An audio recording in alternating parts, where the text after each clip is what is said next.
Have you introduced ideas to your children that you hope will carry on into the philosophies that they use in their adulthood? Perhaps you're really struggling with getting an unwilling child who may be going in the wrong direction to even listen to the ideas that you have for them. Or maybe you would like to capitalize on field trips or even ideas that have already been presented to your children, and you're really not sure how to do that. If that sounds familiar, I'd encourage you to spend the next 15 minutes with me as I share with you the discussion framework, which is vital to getting your children to really think about what it is that you're putting in front of them. I'm Dollie Freeman. I'm a self education expert using the Charlotte Mason method of education. And today on the Charlotte Mason Mastery Show, I have a step by step framework that I have used with our children and in my other relationships when it comes to something that really matters to me and how to really open up conversations around those topics. So, if you do not have a pen and paper, I encourage you to grab it now before I get started in that. Let's get started with the discussion framework today. You're going to be learning three different things, what the purpose of discussions are, and the step by step things you're going to want to be doing to have meaningful discussions, as well as how to get unwilling children to participate in those discussions. All right, so let's get started with first understanding the purpose of a discussion. If you understand the purpose of discussions, you're going to actually be able to jump into a discussion with a different frame of mind. So, the purpose is to penetrate the mind and the heart. This can be for your children, it could be for a spouse, it could be for another loved one or a neighbor or someone within your community. If the purpose is to really get beyond hearing you but listening to you, then I really encourage you to use these steps. But also recognize that when you have a conversation, it needs to be two-way. It's not one person talking to the other, but having a meaningful discussion around the topic. So in order for that to happen, you really need to penetrate the mind. The mind is the gateway to the heart. So if these are things that are so important to you that you want your children to have as their own philosophies as they move into adulthood, then you really need to master these steps. So what are the steps? There are 4 steps, and we're going to go through each of them together. Now, these are not something that I've read somewhere. This comes from 28 years of parenting, and not all the right way, but also it comes from having challenges in different types of relationships where important topics to me needs to be presented differently, and in the right mindset so that the person you're trying to communicate with has a willing attention, is has eager attention, and is actually wanting to be a part of the conversation. So, first of all, the first step is to supply wholesome ideas. If you can come right out and say what is that matters and supply that wholesome idea, you're going to grab that attention right away. What I want you to be thinking about is, what are you trying to get across in this conversation? I want you to get to the very end of it and think of a interesting way in which you can supply those ideas. So this can be within your curriculum. It could be taking your family on a field trip. It could be life in general, just things that happen. It could be bad situations, good situations. It doesn't matter. But the key thing here is making sure that as you're doing it, it's wholesome, because we're supposed to be thinking on things that are pure, things that are true, things that are wholesome, right? So I want you to be thinking about those things. The second step is provide time for thinking. Now, this is where I normally have messed up in years and years of trying to have these meaningful conversations. Is I do it in the heat of the moment when things aren't going right with my family, when things are, still new to my mind. I want you to encourage yourself to give that time for both your children to process the ideas that you put in front of them, perhaps a spouse or a family member. I would love to talk to you about this or that. I'd love you to learn about this or that, and give them time to not just learn about it, but to think about it. Those are the keys that you're going to be able to do in order to make the progress of a meaningful discussion. So that time for them to actually percolate in their own mind, to decide and come up with ideas of their own.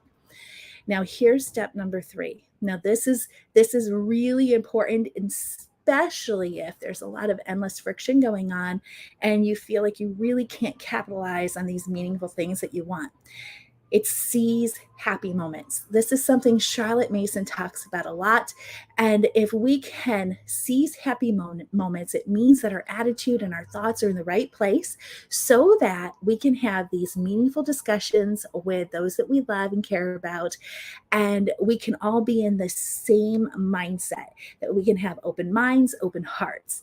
And in order for us to penetrate the minds and hearts, they must be opened. I hope you're not hearing all that wind behind me. Step number 4, this step is not just for every person, but this works specifically for unwilling participants.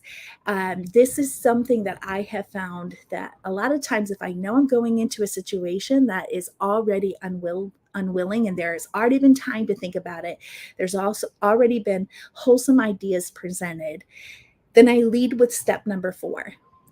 But if there's someone who's just listening and not conversing back and forth, this step will help getting that meaningful discussion and not a lecture in place. And that step is ask what their thoughts are specifically about one thing.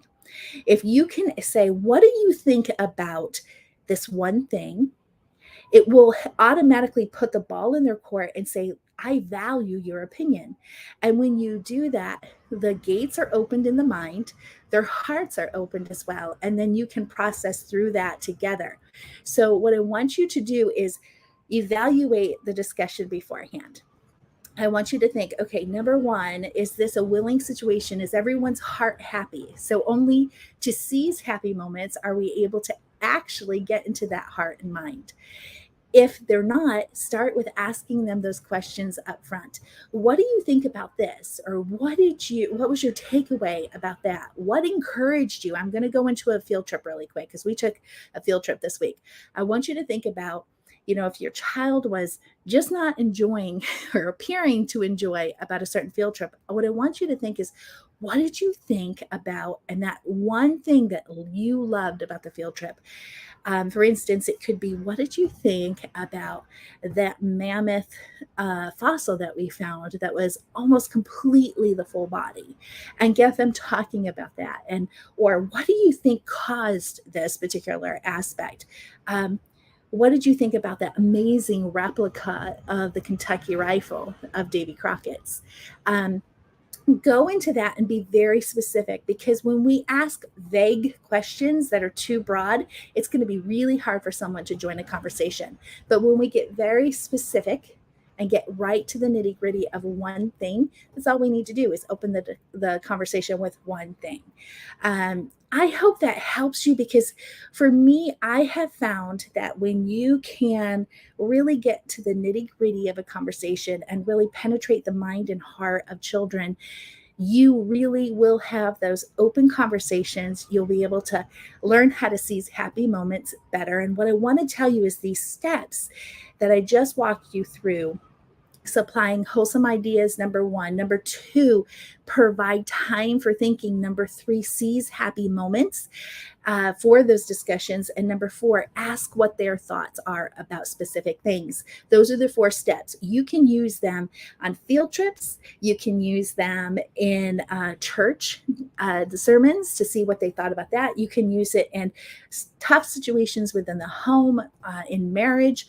You can use it in any situation, in the car, at home, on a walk, anywhere that you want. And the simple steps that I have found has made all the difference in how we can communicate with each other. So if you use this discussion framework, I think you're going to find some cool discussions. Now, if you were on my email list and you got the newsletter this week, you would have seen some pretty cool stuff that I shared. about how to capitalize on field trips, especially evolution-filled ones. Here's the thing, those discussions are key to the debate and philosophy stages. They are the types of things you should be having discussions with your children or their preteens all the way through their high school years. And even in the younger ones, but if you're not capitalized discussions with 9, 10s, 11 years old and up, you're really missing out. I want to share a resource with you that's available right now at any time at charlottemasonmastery.com/creation. These are um, lesson plans that you can use that will help the creation versus evolution debate and help you have some great conversations around creation minded material that shows both sides. So, perfect for debate, perfect for philosophy, but it might even answer some of the why questions and what questions your children in the age of faith are having in that why phase. And I really encourage you guys to go grab it. The work is done for you. I show you exactly what resources to use, and it's all planned for you. So you can get that at creation or charlottemasonmastery.com/creation. All right. Next week, I'll see you again at 3 p.m. Eastern Time for the Charlotte Mason Mastery Show. Until then, bye for now.